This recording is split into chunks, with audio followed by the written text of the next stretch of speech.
이게 보수 정치인의 길일까요?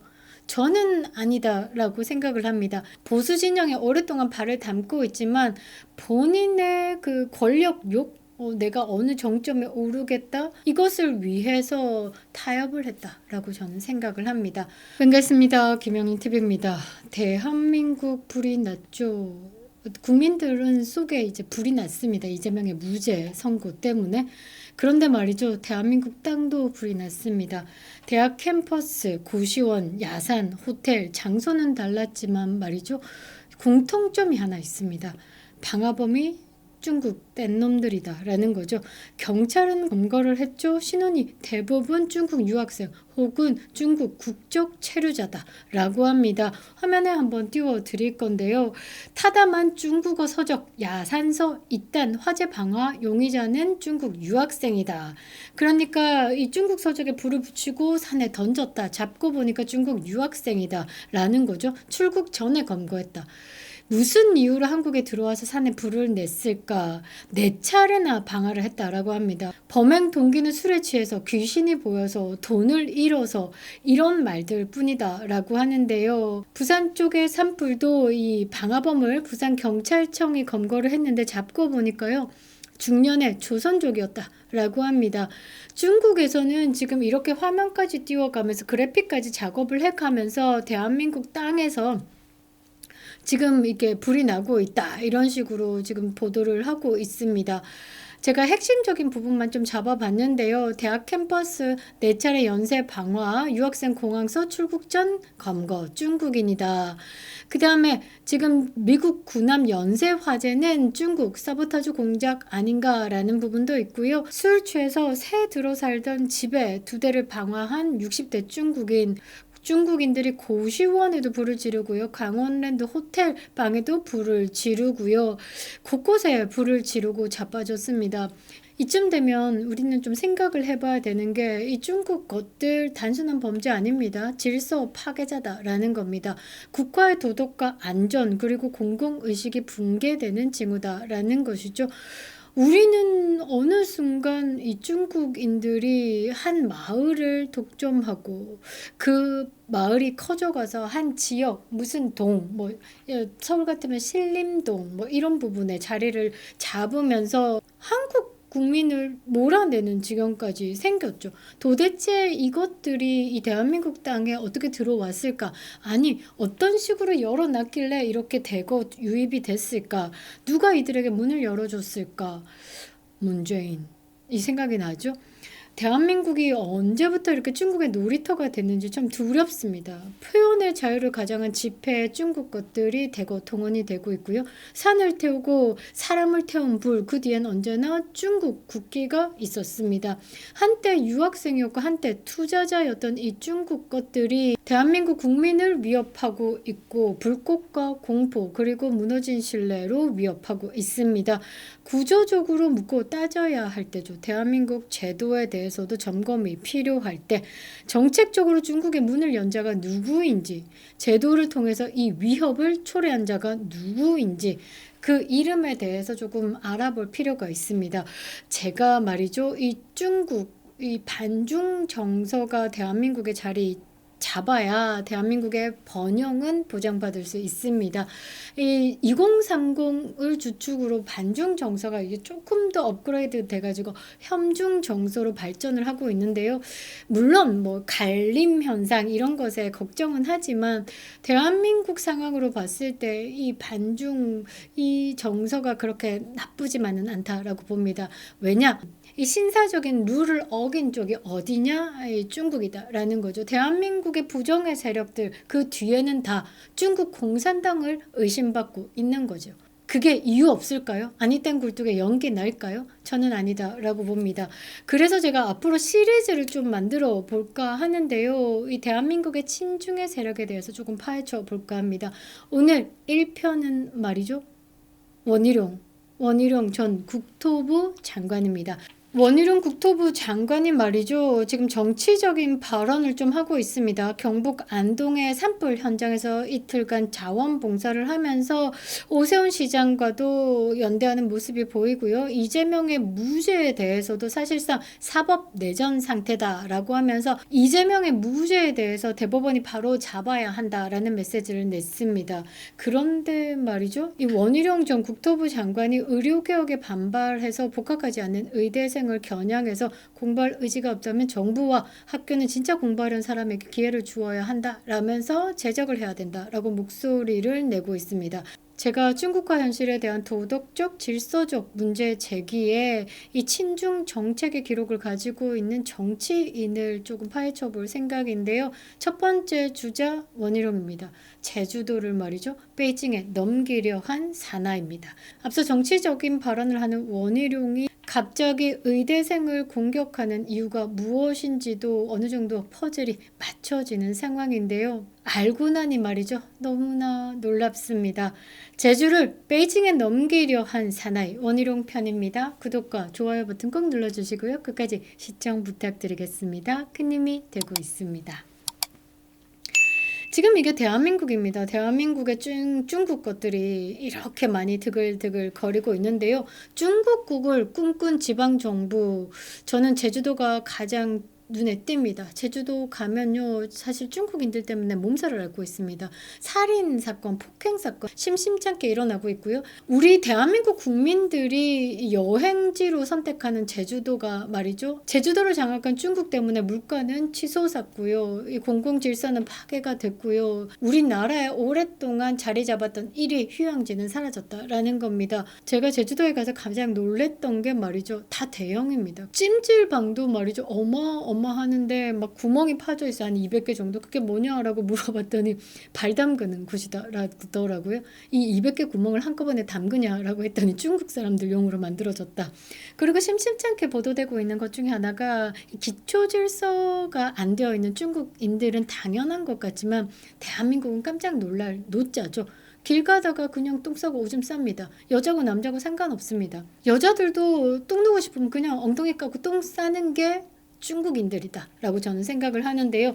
자, 중국 국을 꿈꾼 지방 정부 중에 가장 대표되는 게 제주도다 라고 생각을 하고 있고요. 제주도가 이 중국인들의 부동산 허가도 해줬다라는 겁니다.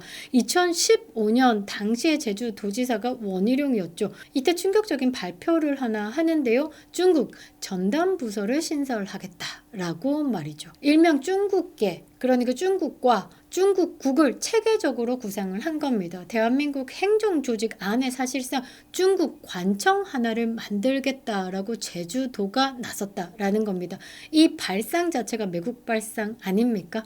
실현은 되지 않았습니다. 반발이 좀 많았다라고 하는데요. 이게 구상의 실체를 보면요. 지방정부가 자발적으로 중국 사절단이 되려 했다는 사고방식, 이게 충격적이었다라는 거죠. 이게 단순한 친중이 아니다라는 겁니다. 주권의식을 포기한 정치행위다라는 것이죠. 그래서 제가 앞서 매국행위다라고 말씀드린 겁니다. 또 하나, 이 원희룡이 요즘에 나와서 대한민국 의대생들을 공격을 하는 이유가 뭘까? 이건 것 같습니다. 자, 중국의 영리병원을 허가했습니다. 제주도 땅에 말이죠. 보건의료마저 중국에 내주려고 했습니다. 이 대한민국 서울 땅에 있잖아요. 이 현금으로 아파트를 70억, 100억짜리 아파트를 막 독독 사는 사람들 보면 다 중국인들입니다. 그 중국인들이 한국에 이 한의사를 개업을 해가지고 돈을 끌어모아가지고 부동산을 산다라는 겁니다.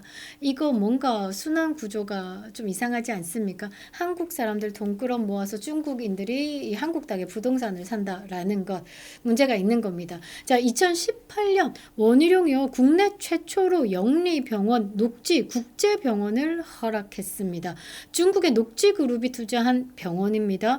제주도를 말이죠, 의료 민영화의 중국 실험장으로 만들려고 했습니다. 그러니까 중국 자본을 들여온다라는 것이죠. 이 제주도민의 반대 여론도 있었고요. 공론 조사 결과까지 이 무시한 결정은요. 정치인의 친중 코드가 민의보다 앞설 수 있다라는 것을 대표적으로 보여주는 사례가 아닌가라고 생각을 하는데요. 경제 유치다라고 이야기를 하지만 그 이면을 봐야 되는 거죠. 의료 영역까지 중국 자본에 넘기려고 했다는 선택입니다. 이게 보수 정치인의 길일까요? 저는 아니다라고 생각을 합니다. 보수 진영에 오랫동안 발을 담고 있지만 본인의 그 권력욕, 내가 어느 정점에 오르겠다 이것을 위해서 타협을 했다라고 저는 생각을 합니다. 투명한 중국 자본은 없습니다. 실상은 굴욕적인 추종이다라는 겁니다. 이런 중국 자본들이 대거 유입되다 보니까 언론도 장악해서 이 중국 친중 발언을 하고 친북 발언을 하고 보수를 비판하는 입장에 서 있죠. 이것과 마찬가지다라는 말입니다. 원희룡은 늘 말했습니다. 중국 자본은 투명해야 한다라고. 아니 중국 자체가 인간들이 투명하지 않은 인간들인데 뭔 자본까지 투명하겠습니까? 결코 아니다라고 생각을 하고요. 중국은 우리랑 거래하는 자유민주주의 국가 아닙니다. 거기 독재 국가입니다. 쉽게 얘기해서 여러분들 중국의 김정은이랑 돈거래하면서 투명한 거 봤습니까? 이재명이 그렇게 투명하면 지금 대북송금 사건에서 너는 모릅니다 하고 발 빼고 있겠습니까? 저기서 영수증을 아니죠. 령수증을 떼줬는데도 나하고는 상관이 없는 짓이다라고 발 빼고 있는 이유는 뭐겠습니까? 투명하지 않기 때문이죠. 중국 사람들 자체가 투명하지 않습니다. 매우 불투명한 인간들이다 라고 봐야 되겠죠. 헬스케어타운, 드림타워, 영리병원 등 굵직굵직한 프로젝트마다 중국 자본이 깊숙하게 개입해 있어서 제주도를 망쳤습니다. 제주도는 뭐 개발됐을지 모르겠지만요. 그 중심엔 늘 중국 기업이 있었습니다. 그리고 제주도는 사실상 중국의 실험장이 돼서 지금 어떻죠? 진짜 제주도민들은요 살 수가 없다라고 할 정도입니다. 정말 원희룡이 원망스러워 죽겠다라고 합니다. 대한민국 국민의힘 보수 정당 안에 이 보수의 탈을 벗기면 그 안에 베이징이 있는 사람들이 수두룩 빽빽일 겁니다. 대한민국의 한중의원연맹 들어보셨죠? 지금 2기를 맡고 있는데요. 21대 국회가 한중의원연맹 1기였고요. 지금 22대 국회가 한중의원연맹 2기를 맞이했습니다. 한중의원연맹. 중국의 의원이 어디 있습니까? 중국 공산당이죠. 시진핑 입만 보고 있고 시진핑이 손가락 하나에 목이 잘려나가는 세상 독재입니다. 독재에 의원이 없습니다. 공산당은요 그냥 거수기입니다. 그런 공산당과 연맹을 맺었다라는 건 정말 국민들을 우롱하는 거죠. 중국 공산당과 손잡은 국회의원들이 100명, 200명 가까이 된다라는 거죠. 더 골 때리는 건 국민의힘에도 이 한중의원 연맹에 가입한 사람들이 있다라는 겁니다. 기가 찰 노릇이죠. 본인들이 어떤 자리에 발을 대고 있는지조차 모른다라고 하면 거기에 있을 자격이 안 되는 거고요. 한중의원연맹 내부의 이 내용을 알면서도 거기에 가입했다라는 건 진짜 대한민국의 매국 세력이다라고 저는 생각을 합니다. 원희룡이 지금 이런 말을 하고 있죠. 한미동맹을 강화해야 된다. 보수의 개혁을 해야 된다. 그런데 보수는요 말보다 중요한 건 실천이고 그거 누가 알아주지 않더라도 애국이라는 거는 그냥 흘러나오는 겁니다.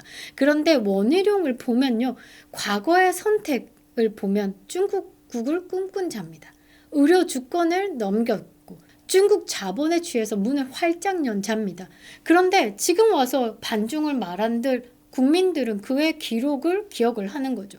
그때 김정은이가 한국에 온다라고 했을 때 한라산에 백록담을 거기다가 뭐 헬기장을 만든다라고 꼴값 떨었던 것도 원희룡으로 저는 기억을 하고 있습니다.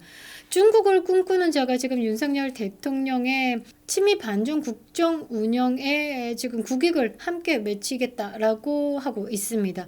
정말 권력 추종자, 똥꼬에 줄 선 사람이다라고 저는 생각을 하고요. 그리고 중국 병원을 허가한 자가 대한민국의 선진적인 의료에 대해서 공부하고자 하는 의대생들을 지금 핍박하고 있고 선동하고 있습니다. 이런 사람이 국민 건강을 논하면서 의대생들의 자발적인 복귀 거부를 비판하고 있다라는 겁니다. 제주를요 완벽히 베이징에 넘기려고 했던 게 원희룡이 아닐까라고 저는 생각을 합니다. 윤석열 대통령 직무복귀 하시면요 정말 사람을 잘 써야 될 것 같습니다.